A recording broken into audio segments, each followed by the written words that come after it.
In democracy government should be flexible. इसका अर्थ ये हुआ कि लोकतंत्र में सरकारों को जो है झुका हुआ रहना चाहिए और प्रजा की बातों को सुनना चाहिए।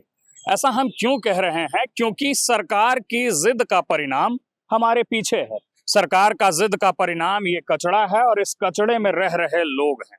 वजह ये है कि नगर निगम के कर्मचारी लोग जो हैं वो 30 तारीख से हड़ताल पर है। 30 तारीख से अगर आज तक हम लोग गिने तो एक हफ्ता हो जाता है। एक हफ्ते से जब नगर निगम के कर्मचारी लगातार अपनी मांगों को लेकर हड़ताल पर हैं, तो सरकार के कानों पर जू भी नहीं रेंग रहा है। सरकार उनकी मांगों को सुनने के लिए भी तैयार नहीं है। और जब सरकार उनकी मांगों को सुनती नहीं है तो ऐसी दृश्य हो जाती है पटना के सबसे पॉश इलाके इनकम टैक्स से सटे हुए मंदिरी की।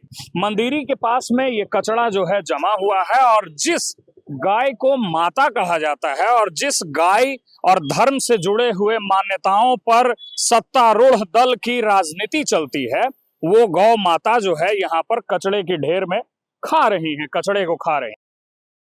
अभी 10 कदम की दूरी पर एक और ढेर पड़ा हुआ है और उस ढेर के सामने भी 3 मवेशी, 3 गायें जो है वहां लगातार कचड़ों को खा रही है और कचड़ों का अंबार है।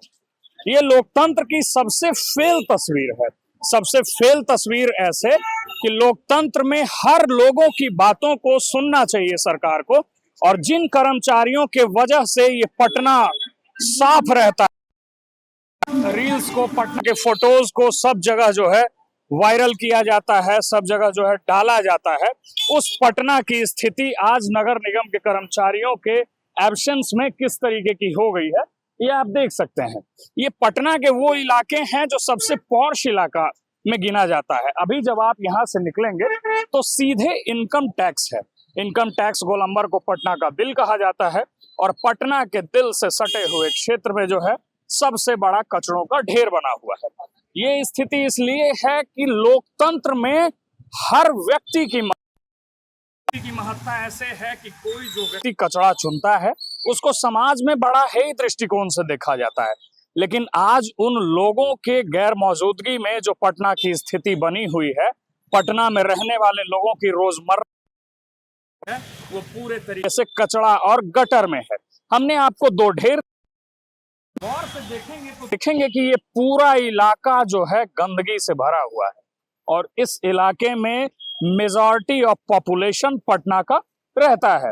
जरा हम चाहेंगे कैमरामैन से कि उस स्थिति को दिखाएं जब बड़े बड़े पोस्टर्स के साथ, बड़े बड़े फोटोज के साथ और रील्स के साथ नेता विक्ट्री सिंबल ऐसे दिखा करके अपने फोटो खिंचवाते हैं।